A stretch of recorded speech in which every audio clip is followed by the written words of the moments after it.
How to cancel Shopify app subscription. That's what I will show you in this video. But before we begin, make sure to subscribe to the channel and ring the bell to get notified whenever a new video is uploaded.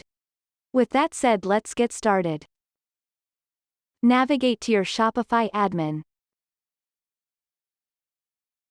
After that, click on the three lines at the top left of the screen. Click on Settings at the bottom of the menu. Click on Plan.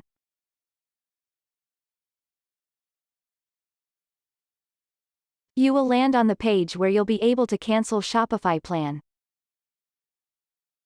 All what you need to do is click on red button that says Deactivate Trial. After that, Shopify will ask you for a reason as to why you want to leave, so give them the reason that suits you the most. Then you need to enter your password for confirmation and you'll be done. And that's it. That's how to cancel Shopify app subscription. If you have any questions, please leave them in the comment section down below.